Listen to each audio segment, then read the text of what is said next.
astronomy, the study of outer space, is real. So astronomy is real. Astrology, bullshit. So what's the greatest day that's ever been existed? That's ever been created? That's ever been in existence? February 8th. There you go. So now you know. February 8th is the greatest day ever. Hunter S. Thompson, he says, walk tall, kick ass, learn to speak Arabic, love music, and never forget you come from a long line of truth seekers, lovers, and warriors. This is last week's Sunday Denver Post, and it's got Hunter S. Thompson right there. He's actually probably one of the biggest influences for me from coming to Kentucky to Colorado. Same thing he did. Same thing Ronnie Lee Smith did. Hunter S. Thompson came out of Louisville. There's no monuments or anything to this man. He is a tour de force. He is an iconoclaster. I do think of the 60s. Without him, I don't know what the 60s were. How he characterizes the 60s is how I think about it. And, yeah, so then it's just an article just talking about when examining Hunter S. Thompson's legacy, is his work overshadowed by his gonzo lifestyle? No, I think his gonzo lifestyle is what made it important. So he may have been, it's like entrapment almost. If you go out selling drugs and you're a police officer, then you could be tricking people into doing shit they wouldn't normally do had you not been out there, providing them with that fodder. But since you're a journalist and you're looking for the story, then get the story. And if you happen to be the main, the main character in the story, or, one of your antics was able to push and get some more answers out of other people, then good for you. So that's Hunter S. Thompson. Walk tall, kick ass, learn to speak Arabic, love music, and never forget you come from a long line of truth seekers, lovers, and warriors. Walk tall, kick ass, learn to speak Arabic, love music, and never forget. That's, you can't spell murder suicide without you and I. So that's just, something to my sweetheart there. So February 8th is the greatest day in the world because I was born on February 8th, 1982. I'm 35 years old now, and so far I have successfully survived 12,788 days. February 8th was actually 4 days ago, but, I wanted to finish all this in one. Anyways, don't judge me, okay? So, 788 days, but 12,784, 88, nearly 13,000 days I have survived on planet Earth, while Earth has been hurtling through space, making a blistering trip around the sun at 67,000 miles per hour. According to the Gregorian calendar, I was born on a Monday, February 8th, 1982. That's a Gregorian date. We live by the Gregorian calendar today, apparently, right? If that's the date. So we live Gregory. Whatever Gregorian calendar was. The French Revolution wanted to change these calendar days. But before the Gregorian calendar, there was the Julian calendar. And this day, my birthday, in 1982, would have been January 26th if we would have gone with the Julian calendar. But January 26, 1982 is also a Monday. So February 8th, January 26th, they're 13 days away from each other, but either way, they're still Monday.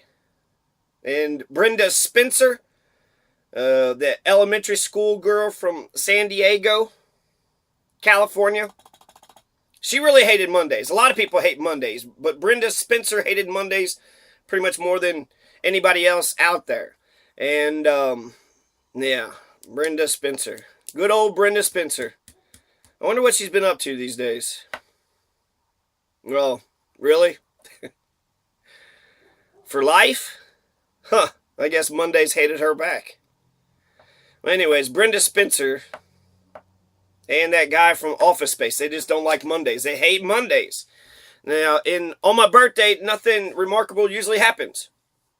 I've looked through the historical days. There's very few historical events.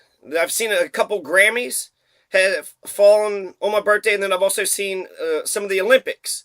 Some of the Olympics, either they decide to go to the city or the Olympic Games begin in a city. So I've seen a few Grammys, I've seen some Olympics, but most of the time there's no historical events, no big battle, no huge major importance. I don't know why.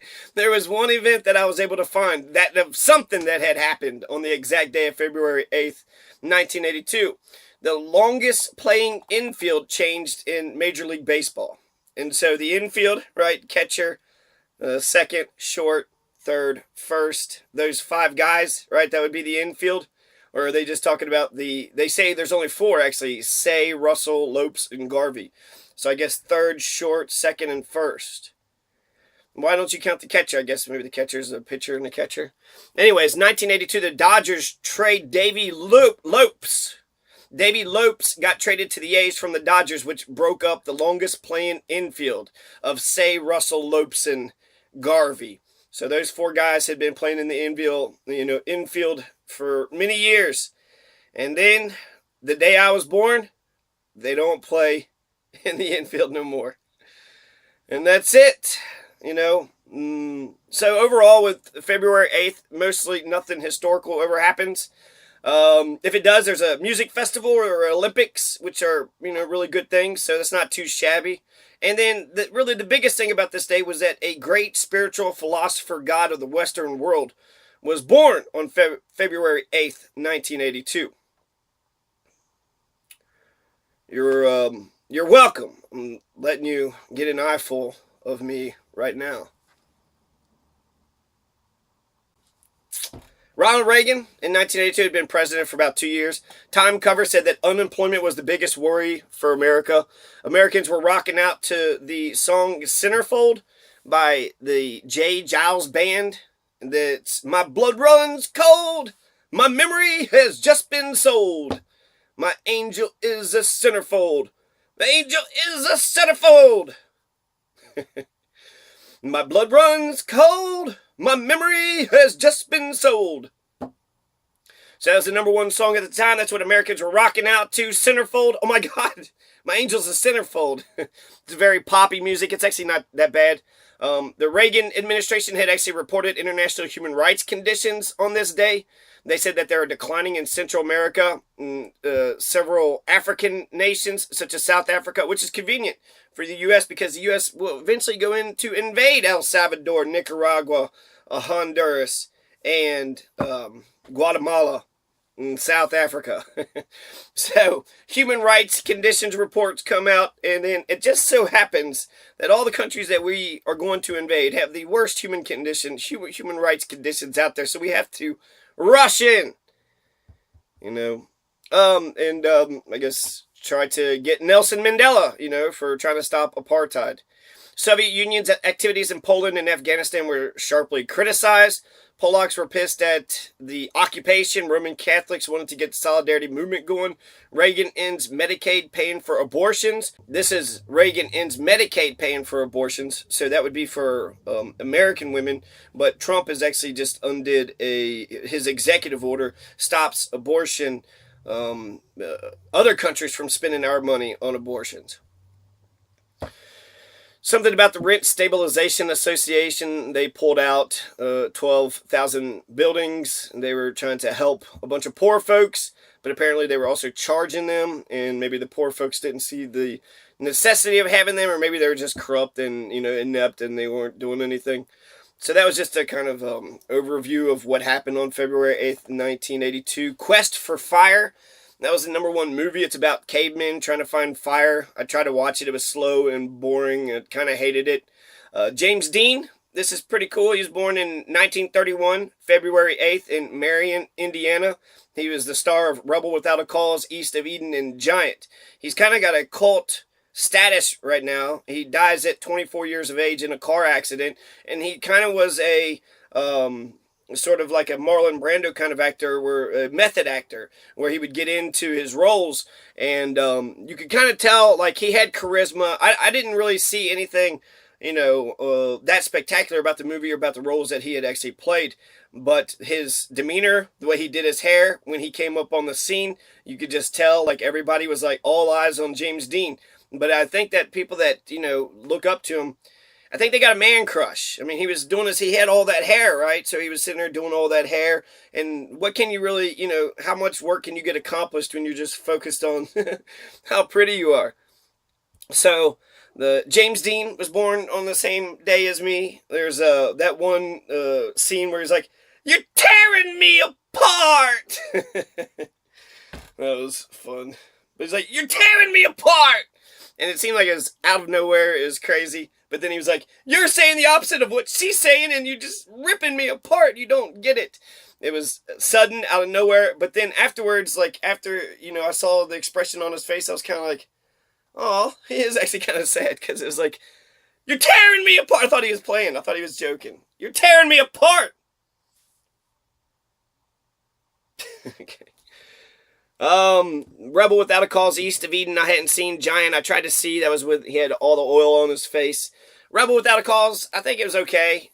Giant seemed okay. It's 3 hours long. Never saw East of Eden. I don't know. Maybe it's my ADHD, my millennial ADHD. I just need, I need a Facebook and Instagram and eating something and smoking something. You gotta be stimulated in 50 different ways every second of the day. So, James Dean was born on the same day that I was born, February 8th, just in 1931. So actually it was 51 years earlier.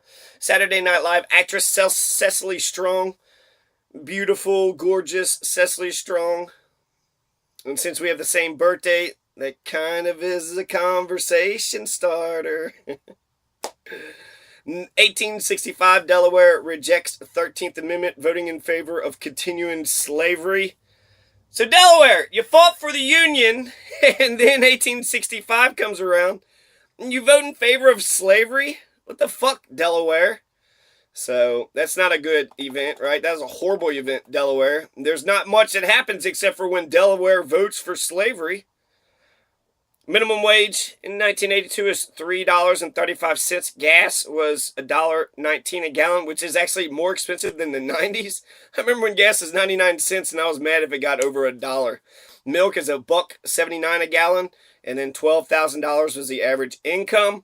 Here's some wild just piece of information. 2021, 4 years from now, will be the exact same calendar year that 1982 was. So all the days will align on the same day of the week that 1982 did in 2021. So in 4 years, the way that the years are aligned would be like the year of 1982 when I was born. So 2001 could feel like a what's those effects where you deja vu. It could feel like the whole year could just be deja vu. 2021, I'd be like, what is this?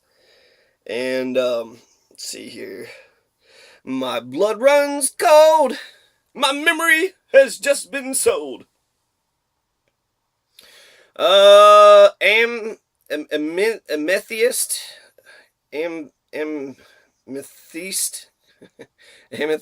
Amethyst. It's a modern birthstone for February. It's a purple stone. The bloodstone, based on Tibetan origin. Bloodstone is my mystical birthstone. The bloodstone. Let's say January 30th. This guy, 1982, 15-year-old Rich Scrienta. He made the first computer virus called the Elk Cloner, and it affects Apple II computers via floppy disk. So that's 1982. You got floppy disk, right? Apple II computers. Kind of gives you a little glimpse of what's going on in 1982. Another thing is that Rich Scrienta, Skrenta, got his name in history books. A lot of hackers, especially anonymous, do a lot of good work, and nobody ever knows who they are. And they never, they only get quiet credit. In fact, if they're really good, they'll never get, their identity will never be revealed. Vettius Valens, a Greek astronomer, mathematician, astrologer. So clearly it's bullshit, right? He's into astrology. This ain't a real Vettius Valens. I'm just, he was born in 120 AD, February 8th. Like, how do we know that to the day? We don't know if Jesus was born, what day he was born, but Vettius Valens, February 8th, 120 AD. And guess who was born February 8th, 412 AD? Proclus. Greek mathematician and philosopher. So 412 AD, the good old Proclus, Proclus, was born. Right now we're in the age of Aquarius. Dog is the mythical animal. Water is the element for Aquarius. If we consider the old Chinese astrology, art. But astrology is bullshit. It's total bullshit. Look at any of the horoscopes. Virtually all of them will identify with you, cut them all up, and then just pick one out of a hat. You'll be like, wow, this horoscope nails me. And how the planets are aligned, and how your energy, and how the day you were born, how all that is the most fucking important thing. Get the fuck out of here. I almost think that that's irrelevant. That's almost like so microscopic that, I guess there's gravity, right? Gravity has some kind of effect. But how you're gonna sit there and tell me all the people that believe in astrology are like so mathematically, inclined that they've worked out all the computations of when Saturn is perfectly aligned with Uranus and Neptune, then, great things are going to happen. Like, that's crazy. Get the fuck out of here. So astrology may sound scientific, but it's bullshit. Astronomy, the study of outer space, is real. So astronomy is real. Astrology, bullshit. Another thing that happened on February 8th, 1926, Walt Disney, he opened his studios. So Walt Disney Studios forms, that's a victory for anti-Semitism. In 1672, Isaac Newton, a scientific revolutionary, reads his first optics paper before the Royal Society in London. Isaac Newton was born on December 25th. He's actually a real person. Isaac Newton is. 1964, Representative Martha Griffiths address gets civil rights protection for women being added to the 1964 Civil Rights Act. In fact, some white supremacists voted for it, thinking that it would kill civil rights. Yeah, sure, give women equal rights too. Sure, put women in this civil rights bill. It's in Title IX, and it's still used today. So without Martha Griffiths, the Civil Rights Act was going to get passed, but it wasn't going to get passed in order to have protection for women. And so she was able to, throw that amendment in there, and she was able to get it. One woman made a difference. That's a remarkable event. 1994, Jack Nicholson. I bet most of you assholes will remember this. Jack Nicholson takes a 2-iron golf club, and he smashes the roof and the window of Robert Blank's Mercedes-Benz after Blank cut Jack off in traffic. So, February 8th, 1994. He's playing a vengeful character in the movie The Crossing Guard. Misdemeanors of assault and vandalism. He got misdemeanor charges of assault and vandalism. Then he paid Robert Blank $500,000 for the incident. So that'd be fucking badass. If anything, you probably should be thanking, Jack Nicholson. I'm Jack I always get Jack Nichols, the golfer, and Jack Nicholson mixed up their names. One's a Nicholson, and the other one's just Nichols. Just a bunch of dimes. Just a bunch of nickels. So Jack Nicholson, he, if I'm driving and Jack Nicholson beat the shit out of my Mercedes, right? So I'm already driving, pretty decent. Beats the shit out of my windshield and my roof, and I get $500,000 out of that shit, and he didn't even fucking touch me. It is attempted murder. If the guy would have got out and shot Jack Nicholson, then that'd been all she wrote for Jack. And he would have been in the right. I saw this one video where the guy, follows this other dude in over some road rage shit, and he's in his car, and the guy gets out with a baseball bat, and he hits the window, and then when he opens the door, the guy comes out with a gun and just shoots the guy with the baseball bat right in the head at point blank range. And it's fucked, right? Not very proportional, but you're swinging a bat at my head. That's dangerous. Shit could, you could kill me. So therefore, in self-defense, dude takes a gun and shoots another dude point blank range in the head. That could have happened to Jack Nicholson. And I bet you assholes will remember Jack Nicholson smashing the roof of this Mercedes-Benz. But that's pretty cool, right? He's not intimidated by a rich car. Fuck your Mercedes. But Martha Griffiths of Michigan, she was the reason why women, were added to the 1964 Civil Rights Act. So women got civil rights protection because of Martha Griffiths. That's actually more significantly, historical, but Jack Nicholson is what, people will be talking about the next day. So maybe Martha Griffiths should have beat the, smash the shit out of the Mercedes-Benz of someone who didn't vote for the Civil Rights Bill. Maybe that would be how she would be remembered. But I guess it's in the Civil Rights Bill, so even if she's forgotten, she got what she came to do. She changed the world, so she actually made the world a better place.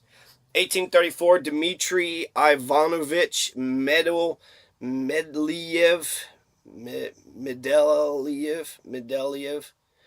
Dmitry Ivanovich Medvedev.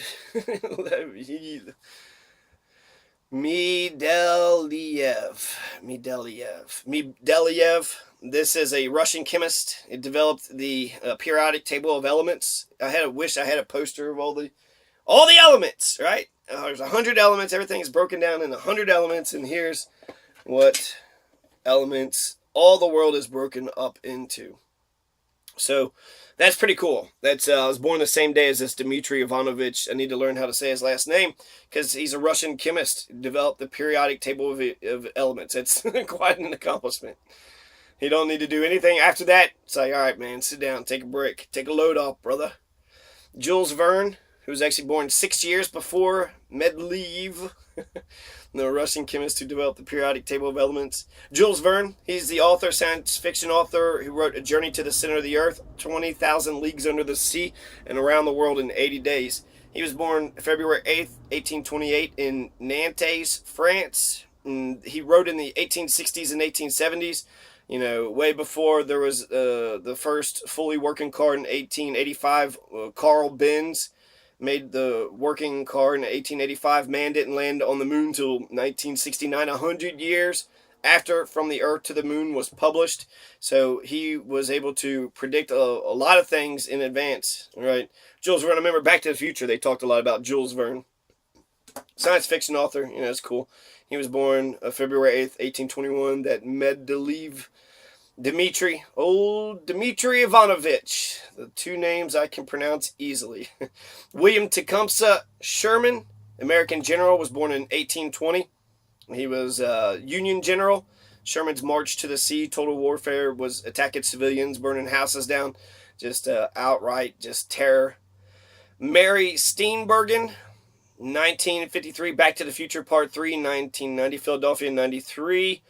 Powder, Elf, Step Brothers, What's Eating Gilbert Grape. Mary Steenburgen is a very sweet woman. She was born February 8th, 1953 also. Journalist Ted Koppel, actress Lana Turner, 1921. She was born February 8th. Seth Green, 1974. Author John Grisham, 1955.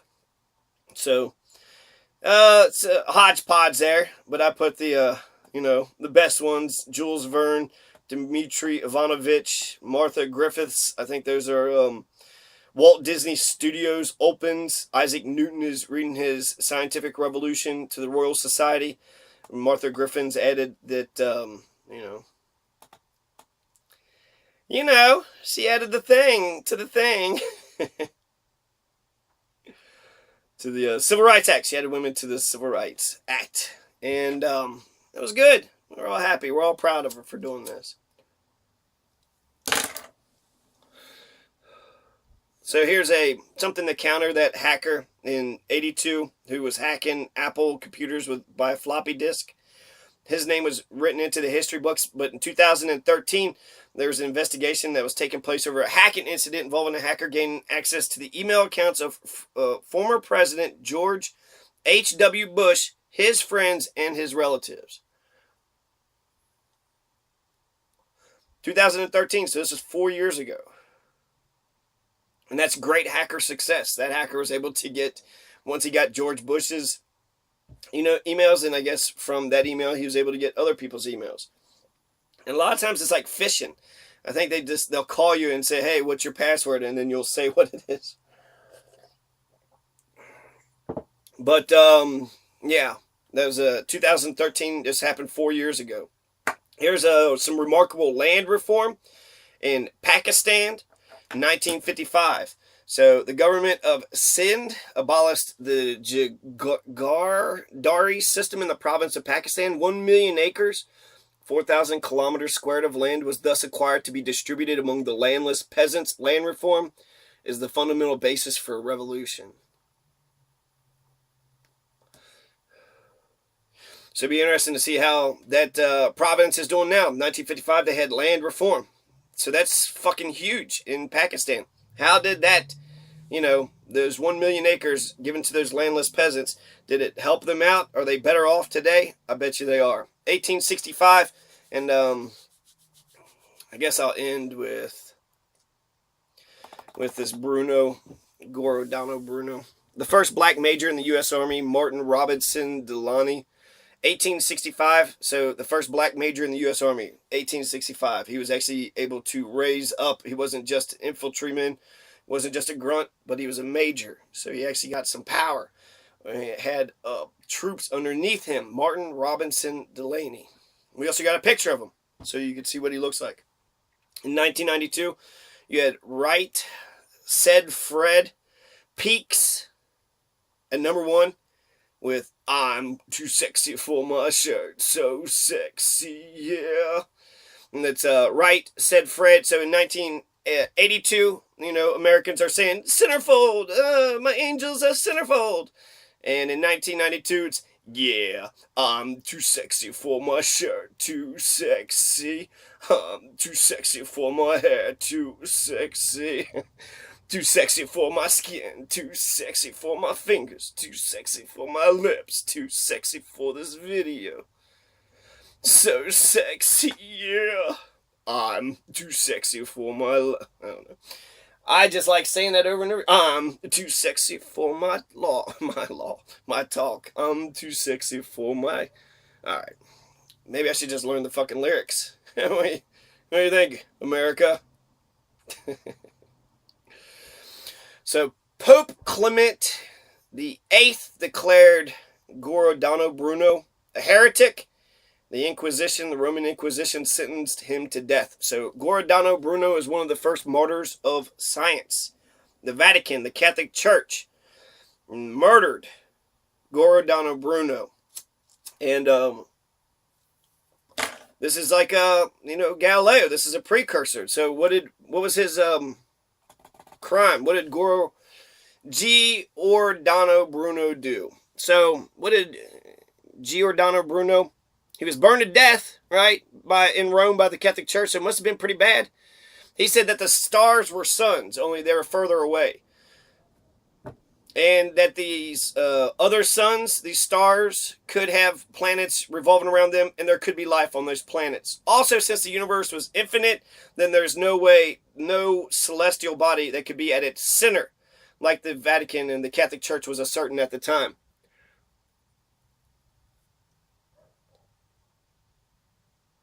So he was a scientist. He thought stars were suns, only further away. He thought that there could be planets revolving around them. There could be life on those planets. He thought that the universe was infinite. No celestial body could be at its center. 1593, Giordano Bruno was tried for heresy, the Roman Inquisition, and they were just saying he denied core Catholic doctrines. But ultimately, it was who he was and what he believed. But he didn't believe in eternal damnation. He didn't believe in the Trinity. He didn't believe in the divinity of Christ or the virginity of Mary or transubstantiation. That the water actually turns into the blood and body of Christ when the priest says that it does. You literally have to believe this. And this is still a doctrine true today. That's all you have to do to shut a Catholic down. Just be like, transubstantiation. You believe that? When he says, la la... When he just, does a fucking sign of the cross over it, then all of a sudden that little cracker and that wine that he bought at Walmart is all of a sudden blood of Jesus, and you're going to go like a goddamn cannibal eating his body and blood. That's transubstantiation, that you truly actually believe that happened. So he didn't believe in a lot of these, Catholic doctrines. Mary was a virgin, and don't you dare contradict me. Of course she was a virgin. It's what the Bible says. So, Pope Clement declares Bruno a heretic. They burn him to death. And then, when they actually, when they condemned Bruno to death, he said something in Latin, ma iori forsan cum timor. I don't know. It says, perhaps you pronounce this sentence against me with greater fear than I receive it. So he's like, you can go ahead and sentence me to death. But don't think that you're not sentencing yourself to death too. And historically, history, Pope Clement can suck my dick. Fuck Pope Clement the Eighth. I don't want to give him any more power than what he has, what he deserves. But fuck that piece of shit. I hope he goes down as a piece of shit that nobody likes, because it was his order that killed this man. And February 17th, 1600, in the Campo dei Fiori, a central Roman market square, with his tongue in prison because of his wicked words. So he was pissed, and he just couldn't stop telling everybody to fuck off, and I would too. And eventually, he was burned at the stake. His ashes were thrown in the Tiber River. All Bruno's works were placed on the Index Librorum Prohibitorium in 1603. So there is a book, Catholic Index, that says these are forbidden works, and he got on there. It almost seems like if it's a great work of science, you want it to get on the Index Librorum Prohibitorium. Because when books are banned, people are like, well, why are they banned? What's so interesting in this book that they weren't allowed to be sold? Why do we got to prohibit? No Catholics can read anything that this Giordano believed. This Bruno Giordano. So the Inquisition cardinals who judged Giordano Bruno were Cardinal Bellarmino. Bellarmine. Go fuck yourself, Bellarmine. All Bellarmine universities. Cardinal Medruzzi, Cardinal Camillo Borghese, later Pope Paul V. Fuck all these guys. Domenico, Cardinal Pinelli, Pompeo, Cardinal Aragani, Cardinal Sfrondrati, Pedro, Cardinal Deza Manuel, Cardinal Santorio, Archbishop of Santa Severina, Cardinal Bishop of Palestrina. Okay. So those are the cardinal names who actually condemned Bruno to death. Fuck every single one of those fucking pieces of shit, because he thought that the stars were suns, because he understood the universe better than these religious assholes. The religious assholes didn't know what the fuck was going on in the world. He was sitting there questioning things and trying to figure shit out. And he said obvious shit, right? If space is infinite, how could you have a middle? There's no middle. If it's infinite, it goes on and on and on. There's no fucking middle. So, not possible. Sorry, Catholic Church, not possible. Also, not possible for a virgin to give birth. Not possible. Not possible. Transubstantiation, not possible. Say, who are you going to believe? Me or your own goddamn eyes? Eternal damnation. God loves you, but if you don't do as he says, he's going to make you burn forever and ever and ever in pain and agony, and just you'll hurt right on fire. Ow! It'll just burn. The Trinity, 3 is 1, 1 is 3. You only believe in one God, and that one God is actually 3 other bodies. It's a Son, 2, and a Holy Ghost. But it's one God. It's monotheistic. It's not polytheistic. There's no polytheistic elements in the Trinity. What do you mean? And the divinity of Christ. Of course, the Son is God. He is a God. Not the Son. He is the God. Well, if he is the God, then why did he make the Son if he is the God? Doesn't make any sense. Unless it's like Apollo and Zeus. Is that what you're talking about? You're talking about Apollo and Zeus? So, yeah. He got, declared a heretic and he was burned. But it was on February 8th, it says January 20th. Maybe it's that Gregorian Julian calendar thing. But that's when he got declared, that's when they said, burn him, burn the witch. So, R.I.P. Giordano. And James Dean, R.I.P. James Dean. You left too quick. Jules Verne, Dmitry Ivanovich, William Tecumseh Sherman, we hardly knew you. William Tecumseh Sherman, we hardly knew you. In 1957, February 8th, the San Francisco Public Library's Bookmobile initiated in front of the City Hall. So that's a good thing, right? Now we got Bookmobiles, so we can go ahead and read some books here in Fowler, Colorado. February 12th, 10 days after my 35th birthday. Pretty much over the hill. I'm all rickety. Starting to feel it in my back. I feel like Andy Rooney. And in 1990,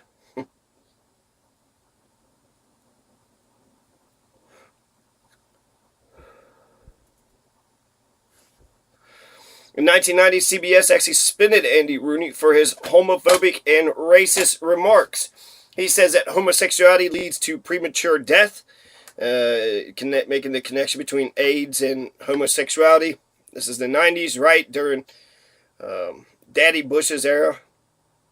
But Reagan didn't do much about the AIDS epidemic.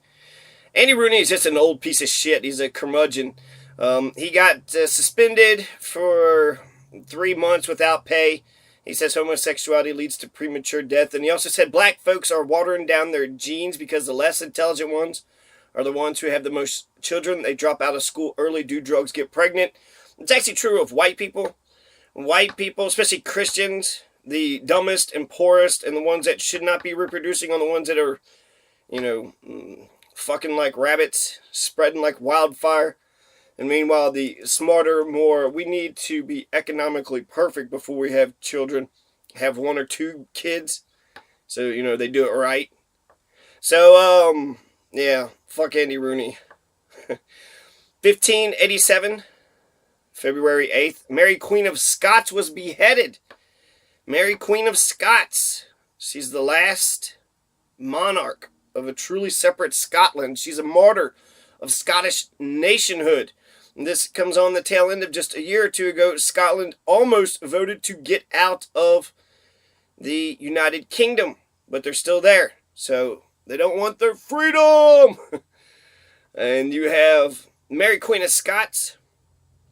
She was executed on suspicion of being involved in the Babington plot to murder her cousin, Queen Elizabeth I. She was arrested. She was put on trial. This was the death knell of Scotland's independence. Mary Queen of Scots, the last monarch of a truly separate Scotland. She dutifully finished her prayers as she faced the scaffolding and a crowd of 500 onlookers as her ladies-in-waiting wept. The executioner fell to his knees and asked for her forgiveness. With composure and a smile on her face, she quietly forgave him and allowed her ladies-in-waiting to help her remove her articles of clothing and place a handkerchief over her eyes. Which is actually starkly different from the Giordano Bruno, what's the guy's name? Giordano Bruno. So the Giordano Bruno was cussing at him and they're talking a whole bunch of shit after they had condemned him. Meanwhile, she goes ahead and forgives the man who is going to kill her. She already forgave him, so he now has no, he can go to bed. And in a way, she's more composed. But if I'm going to be sent to death, I'm fighting and screaming all the way. No, don't kill me. Why would you do that? No, what would your mother think? Get your mother on the line. I want her to hear what you're up to today. She needs to hear this. So as she lay her head on the block, she cried out in Manus Tuus Domini multiple times, which I don't know what in Manus Tuus Domini what that means. After 2 strokes of the executioner's axe, her head was severed from her body. So it took 2 strokes. Oh man, it's not cut all the way. Okay, damn it. So taking her head with his hand, the executioner lifted her headdress off, revealing her once famously fair hair had turned gray. God save Queen Elizabeth. May all the enemies of the true evangel thus perish, he cried out. So the executioner, who had asked for her forgiveness, is now saying, God save Queen Elizabeth, may all the enemies perish to the Queen. So he was fake. He asked for forgiveness. He got to be annulled by the woman that he was actually murdering, so he didn't get to feel bad. Whereas I think she's, more dignified and composed than that Giordano Bruno. Giordano. I like that Giordano way more, way better. That's, if you're going to go, that's how you go out, right? Oh, you're going to kill me? Well, you're the one that should die. You just killed your own place in history, you backwards, anti-science, stopping progress, low-life motherfucker. So, God save Queen Elizabeth, he cried out. According to the record, Mary's lips quivered for several minutes after her decapitation. So her lips are still... It was said that her beloved dog had been hiding underneath her clothes and faithfully stayed with her blood-soaked body. So her dog was still loyal to her. 1920, February 8th, the Bolshevik troops captured Odessa, which brings an end to foreign involvement in the resistance against Bolshevik rule. In 1943, the Red Army recaptures Kursk. This is Russia's affairs. I'm not for sure exactly. I think politically I'm okay with these things, but I'm not for sure. In 1982, this is something that actually happened on my birthday. You had John Hay Whitney, American financier, was born in 1904. He died February 8th, 1982, which goes to show you that everybody dies, even financiers. February 8th, 1725, Peter the Great, 1725, February the 8th. Peter the Great had died. And Peter the Great, the Great, why is he so fucking great? What makes Peter so great? Is it his mustache? His Peter? Is it because he's the Emperor of Russia? He dies at 52, so just like that John Hay Whitney. The rich and powerful, all people die. Even those who think they're better than other people. You think you're better than others? You're eventually going to die. So you're not. Death is the great equalizer to us all. So people who think that they're better than others and therefore can rule over on others, you are my tool. You do as I tell you because I'm the boss. Nope, you're going to die just like everybody else. Viva Liberté. Viva la Revolution. February 8th, 1952, Queen Elizabeth II. Last time we heard about Queen Elizabeth I was way back in 1587. This is what, about 1600? Now here we have Queen Elizabeth II, 1952. 350 years ago, finally there's another Queen Elizabeth II. Was she a very old mother? So February 8th, 1952, Queen Elizabeth II, Princess Elizabeth, has formally proclaimed herself Queen and head of the Commonwealth and Defender of the Faith, declaring her reign as Her Majesty Queen Elizabeth II. She's Queen over the United Kingdom of Great Britain and Northern Ireland, Canada, Australia, New Zealand, etc. So in 1952, the Queen just proclaims that she's the Queen. Hey, everybody, I'm the Queen. Oh, well, she said it first. She called dibs. I mean, is that how that works? And then, all right, if that's all it takes to be a monarch, then I'm the cream. I'm the cream de la creme, the Green Party revolutionary iconoclaster god of the world.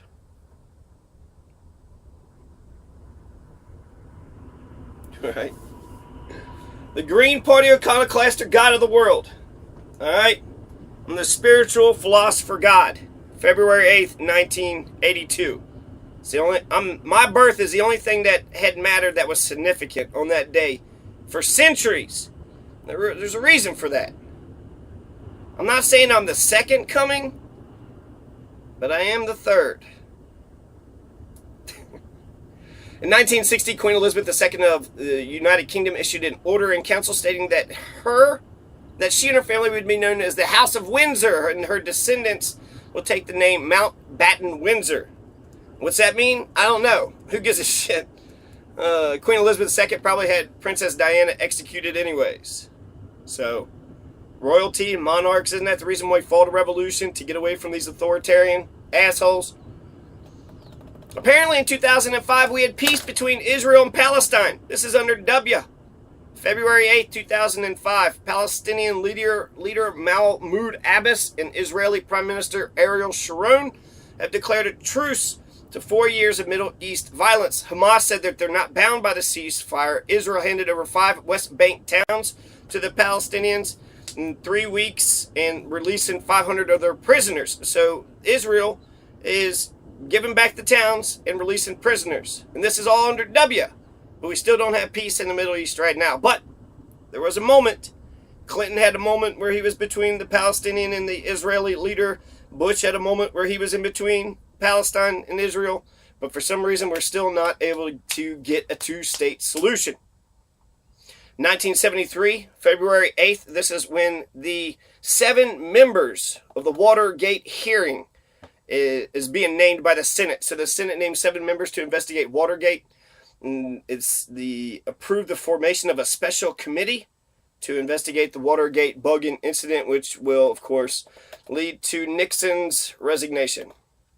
1911, the United States helps to overthrow President Miguel de Villa of Honduras. 1911, So we're overthrowing governments in Honduras in 1911. We actually did that in 2009. We love actually overthrowing governments here in our own hemisphere. The Monroe Doctrine. All right, who's going to stop us but the country itself? Honduras. Hillary and Obama would overthrow Honduras in 2009. She was a warmonger, right? She's also very shrill. She had them psycho eyes. No, everything's good. Everything's perfect. Oh my God, serious stuff. What do you mean? Not serious. I just smile for the cameras. Oh, you know, I'm a progressive who gets things done. I'm Hillary Clinton. I'm Hillary. We're going to overthrow Honduras and Libya. Gaddafi. Kill, kill, kill. So this stage-managed revolution was launched by an American banana planter who was angry at President Miguel Davila's efforts to limit his land holdings and tax his exports. It was planned in part at the May Evans Bordello in the Storeville section of New Orleans. American troops arrived to assure its success. By early 1911, Davila had been forced into exile. Honduras, like Nicaragua, remains poor and unstable. Miguel Davila into the Honduran presidency. This led... Let's see, there's periodic revolutions in 1911, 1912. The U.S. President William Howard Taft sent Marines to protect American banana investments in Honduras, which by this time had grown considerably. Before we were talking about American banana planter who launched a revolution, and then there was, they said, three companies exploiting this Honduran project. So, American banana investments, and then three companies exploiting the bananas. All three made large capital outlays in the form of improved port facilities, railroads, worker settlements, and similar developments. So, the bananas. Man, I can't, it's hard for me to eat bananas, because I know what we did for the United Fruit industry, the United Fruit Company, just to get fucking bananas up here. We're overthrowing these goddamn, countries. And in 1920, the men of Switzerland voted against women's suffrage. They voted against women's right to vote in 1920. And this after, the 19th Amendment, 1919? That should be easy to remember, right? 1919? Or it was 1920. Anyways, women got the right to vote in America, but in Switzerland, the men were like, hell no. Woman, get back in the kitchen. Shouldn't we all be in the kitchen now? That's where the food is. In 1980, President Jimmy Carter, who apparently didn't bomb anybody during his 4 years as president, but he revealed his plan to reinstate the Selective Service Draft registration. So why we didn't bomb anybody under Jimmy Carter? He's the one that's going to try to bring back the draft. What the fuck, Jimmy? Let's bring back the draft, because that was so popular. I don't know. There actually is an argument about if you have a war and you drafted the rich people, then that would get the whole country up in arms, against the establishment.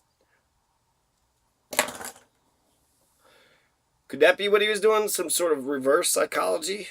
Jimmy, I need some help. I need you to, 1925, February 8th, Marcus Garvey enters a federal prison in Atlanta. Supposedly for mail fraud. He was deported to Jamaica after Calvin Coolidge commuted his sentence. Marcus Garvey was known for the Back to Africa movement. He was a black man. And that's what he was saying. The KKK, a lot of people are saying, ship blacks back to Africa. And he was kind of like, okay. And he started the Black Star Line cruise ships and started getting money for it. So he was kind of like, all these other white liberals are a bunch of liars, but at least I understand where their Klan stands, and they say they want to get us back to Africa. Well, I'd like to get back to Africa, so where's my cruise ticket? Go ahead and give me some money so I can get on out of here and go back home.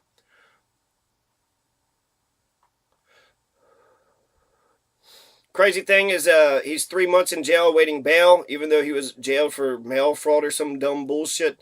He was in three months in jail waiting for his bail, so he wasn't allowed out. And then once he was allowed out, he had to go to Jamaica. And he was pretty ostentatious. He was pretty bold. He was pretty. He was like self-royalty, self-style. He was like Queen Elizabeth II, just kind of declared himself royalty. I want to say that he was declared him king of some African nation. He was a definitely a well-known figure.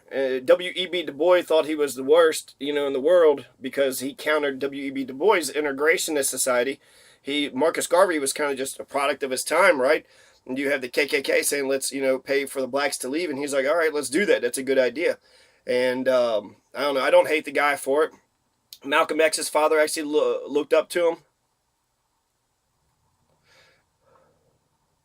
How many people were there to actually look up to? I'd say Frederick Douglass is a pretty good one. W.B. Du Bois.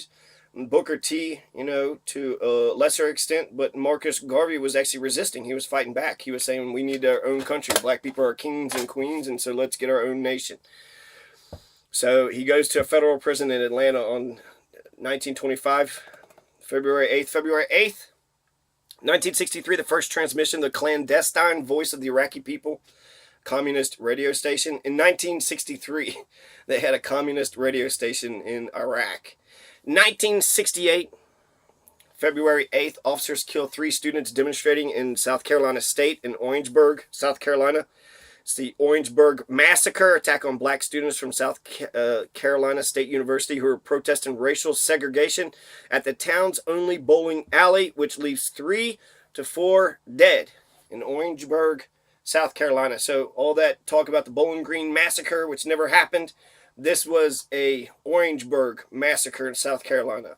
I'm not sure if the media covered it, probably, right? But 3 or 4 dead, we don't even know how many people died. How many people died? I don't know. 3 or 4? Well, how many fucking dead bodies were there? How many dead bodies did you count? 1, 2, 3, 4. Medical examiner, sheriff, coroner. Nobody knows how many dead bodies exactly. So that's, the Orangeburg Massacre. 1924, the gas chamber is used for the first time to execute a murderer in Nevada, whatever. So that's great, Nevada. You're the first one to use gas chambers. 1924. Hell, Hitler might have been like, well, that's a very effective way to kill people. Thank you, Nevada. 2008, Nebraska bans the electric chair as an execution method. They ruled unconstitutional. The Nebraska Supreme Court ruled that the electric chair is a violation of human dignity and as such is unconstitutional. Electrocution's proven history of burning and charring bodies is inconsistent with both the concepts of evolving standards of decency and the dignity of man. It went on to say that electrocution has proven itself to be a dinosaur more befitting the laboratory of Baron Frankenstein than the death chamber. So that's good, right? 1924, on this date, the gas chamber is used for the first time. But then in 2008, Nebraska says, fuck the electric chair. So that's a step in the right direction. And that is barbaric, cruel, and unusual punishment. And Nebraska. So Nebraska steps up. Says no more killing people by electric chair. In 1870, February 8th, the National Weather Service was established under the U.S. Army Signal Corps. So we got the National Weather Service. We got Walt Disney Studios today. We got the 1912, February 8th, was the first eastbound U.S. transcontinental flight. It lands in Jacksonville, Florida. So 1912, we're having, airplanes flying from west to east coast. Other scientific achievements, 1883, February 8th, Louis Waterman begins experiments to invent the fountain pen. It's a ballpoint pen, not the fountain pen, but it gets us to the ballpoint pen, right? February 8th, 1922, radio installed in White House. President Warren G. Harding has a radio installed in the White House signaling its increased use and acceptance in America. 1922, Warren G. Harding now has radio. Radio is, spreading like wildfire. You got transcontinental flights. This just happened 10 years ago. And, fountain pens. People are trying to construct fountain pens now. These fast-moving times, the hustle and bustle. 1924, the first U.S. coast-to-coast radio hookup. General John Joseph Carty speech in Chick. 1928, the first transatlantic TV image received. Hartsdale, New York. Scottish inventor J. Blard demonstrates color TV. Transatlantic TV image is received. Color TV is coming out. Look at all this. 1929. KOY-AM in Phoenix, Arizona begins radio transmissions. Radio, TV, airplanes. 1933, the first flight of the all-metal Boeing 247 happens. 1933, all metal. And it stayed in the air. 1963, the first full-color television program in the world publicly advertised is broadcast in Mexico City by XHGC-TV Channel 5 due to technical breakthrough advances made by Mexican engineer Guillermo Gonzalez Camarena. 1963. So first full-color television program. 1992, Ulysses spacecraft passes Jupiter. We just saw the Saturn, pictures from Saturn recently. So there's some aircraft going by Saturn, took pictures a couple months ago. 1996, massive internet collaboration, 24 hours in cyberspace takes place. So I'm not sure what that was about, but apparently a massive internet collaboration, 24 hours in cyberspace, takes place in 1996, February 8th. All right, so that's pretty much all the events that I want to talk about, but except for personal. February 8th, 1982 is a palindrome 2882. You can read it the same forwards and backwards. That's when I, Jonathan Daniel Masters, a.k.a. Jonathan D. Masters, a.k.a. Tsunami, a.k.a. Crazy Blackheart, was born 12:08 p.m., just shortly right afternoon at St. Elizabeth Hospital South in Covington, Kentucky, Kenton County, after I was immaculately conceived 9 months prior. I stayed in the hospital for 3 nights. I was staying in Boone County at the time. My parents were living on a shack. Actually, it was like a gorgeous house, a bi-level house. It didn't have phone or internet. It didn't have a lot of, I don't even know if it had running water or heat. They were using firewood to heat with. Mom was actually splitting firewood the night before. She worked up until the day that she gave birth to me. And I was 8 pounds, 12 ounces. It was 12 hours of labor that she had to go through. Let's see. That's when they lived on Camp Ernst Road in Boone County, Kentucky. But then the guy kicked them out because they said that they cut a tree down that he told them not to cut down. It's kind of a crappy place. It's 100 acres. So you think that would have been a good thing. But it was down a dirt driveway. So he had a hard time getting tenants in there. And then he was kind of bossy, apparently. You know, why you said not, you know, he didn't provide. Anyways. My African and German roots run deep. Cursed with this godforsaken English tongue. In my blood lines, in my arteries and veins, I got sub-Saharan African blood. I have Johnny Masters, Kunta Kinte. There's a Kunta Kinte Masters out there. Some mysterious person. 11% of my blood is black. And sub-Saharan African blood, German blood too, coursing through my arteries. Masters, Kunta Kinte. Yeah, so I got 11% black blood pulsating through my veins. I don't know where it's at. I have had my roots moment where I found Johann and Catherine Brueggemann coming to America, but you know, not the black person. I can't actually find the black person. I know that on my father's side, the Deatons had they had plantations. So they were, you know, they owned slaves. But then even on the German side, I heard that they owned slaves too, but they were nice to them. So, I don't know. Still haven't been able to figure this out. But I come from German roots. So sub-Saharan, German, Bavarian, that's specific Germans. Mary Margaret Bills. The Bills are Bavarians. They're kind of the ones with the silly German outfits. And the, you know, harmonica and the accordion, the overalls, the bib shorts, the goofy German hats, the Bohemians. I think they're kind of badasses. Like, what are you know, what nationality, what ethnicity are you? Oh, we're the Bohemians. So that's the kind of Germans you are. They're out of the Black Bohemian Forest, which is the Czech Republic today. That would be Maximilian Damasco. Bohemians also were the hippies before the hippies. Walt Whitman was a Bohemian, an American Bohemian, so he celebrates himself. But he had nothing to do with actually being from the Czech Republic. In fact, it was a disparaging term, kind of like saying you're a gypsy. You damn gypsy, you know. And what are you, some sort of Bohemian? And then the counterculture was like, yes, we are Bohemians. Austrian, part Austrian, Wagner, Marie Wagner, Max's wife. Prussians, this is Johann Grubschover, Catherine Brueggemann. From the Prussians, this is where the entire university education system comes from. In fact, you might even say the entire culture of the United States comes out of Prussia. Donald Trump is German, right? So to see that fascist lineage, clear as day, it's Johann Grubschover and Catherine Bruggeman of the Ferdinand of Elizabeth.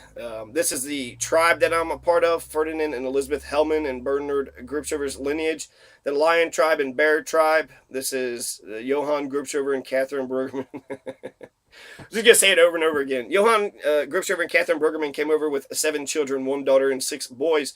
And one of those boys is Ferdinand, and another one was Bernard. Both of these will be my ancestors. They were brothers. So there is 2 first cousins who get married, or first cousins once removed, Teresa and Camillus. And that's the reason why I have 2 brothers in the same boat that my bloodlines go back to. So Ferdinand and Elizabeth Hellman, I'm part of that tribe, the Lion tribe, and then Bernard Grubschover's lineage, Bernard and Mary Margaret Bills. So Bernard Grubschover and Mary Margaret Bills is the Bear tribe, and so that's who I descend from. To the Raccoon clan, I don't know where you guys are at. I hope you guys are alive and well. And, of course, all the Grubschovers, hope that you're alive and safe and well. Some English roots: Alexander Deaton out of eastern Kentucky. They were feudist, plantation owners, mountaineers. Thomas Depot, Tom Deaton, Edward and Sarah Deaton, Carl Kautz, Marie Walkenheim, Sally Ann Baker, David H. Chitwood, Tennessee Chitwoods. So I descend from all over the place.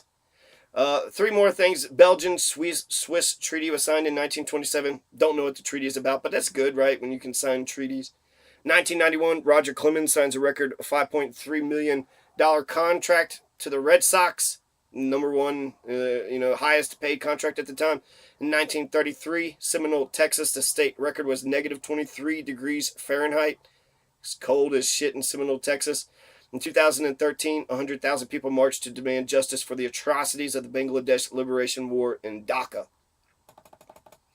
So cow was my first word. I also like to eat cream of wheat. I don't really remember my childhood that much. I was born on a Monday, and that previous night, right, my mom, Lucy, was splitting firewood to keep the house warm. She worked up until the day she actually gave birth to me. They're living in this old country house a mile down this old, crappy, rocky dirt road that they had to take a tractor to get back and forth, or they took a scraper and tried to flatten it out, but they had to take a 4x4 truck.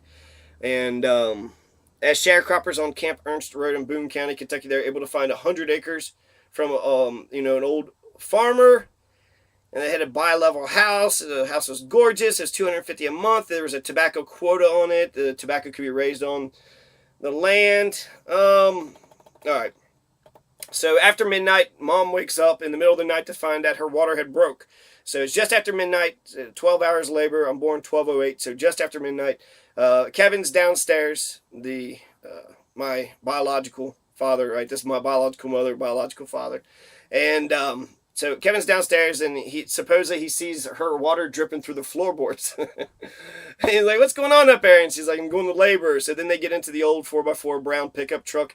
They drive to the end of the mile-long rocky dirt driveway. They made a phone call from the neighbor's house, Eileen and Bob. I assume it's probably Eileen and Bob's house. And she was actually amazed about them because she says they didn't have a pot to piss on. They had absolutely nothing. They were living on love. Well, they had 100 acres and a gorgeous house that didn't have any phone, and I don't know if it had electric or definitely didn't have internet. So no phone and no internet. Just them out in the middle of the woods trying to farm, and they had cows and pigs and whatnot. So they make a phone call. I'm not sure why they made a phone call, maybe just to talk to their parents or something. Then they proceeded to drive to St. Elizabeth Hospital South in Covington, Kentucky. Actually, my mother's mother would be dead, and she tells the nurse that she wished her mom was still alive. And the nurse was like, "This is going to hurt, but just stare at that nail and you'll be okay." So whenever she was in pain for the 12 hours she was in labor, she would pray to the Hail Mary and Our Father. She would just make her brain focus on something else, like focusing on that nail. She didn't do a C-section or get an epidural. She gave birth to me naturally. So in a way, I'm sorry. I guess I wrecked my mother's body. Dave Kelly once told me that his children gave so much joy to him. And Dave Kelly said that his kids gave them so much joy when they were kids, he could only hope that he could give them back later on when they were older. And so, I feel bad, but I don't. Okay. He didn't take pregnancy classes, so he couldn't be in the room, but she was squeezing Kevin's hand really tight. And he was kind of like, can you let go of my hand? That hurts. My birth consummated their relationship. This is the best time of their life. In love, they loved every minute of it. Wanted to show me to the world. Look what I got. They had calves. They didn't have shelter for them. They had to build a locust log house. To raise the pigs, they had to cross the creek, built a bridge, used a wedge to fell the tree, taught Lucy how to plow the land. Kevin did, brought me home on the tractor. So when I came home after 3 days, we drove me on the tractor, carried me without complications, so I was healthy. Eve was there. She helped out. Nurse had 7 kids. She says, just look at the nail and breathe. So she kind of helped out. Eve was there. It's just kind of weird when I was born. And Granny and Barbara, my grandmother and great-grandmother, Beulah Rupert, the Chitwood, and Barbara, the Couts in Chitwood, they were there, and apparently I peed on both of them, so I initiated them. And was born in perfect health, came back in 3 days, still perfect, 8 pounds, 12 ounces. And they gave a nice hospital dinner, like a little Cornish chicken, like a little Cornish. And so that's February 8th, 1982. That's what happened. I was born, and nearly 13,000 days later, I still remain.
Brenda Spencer. Google Brenda Spencer. She really hates Mondays.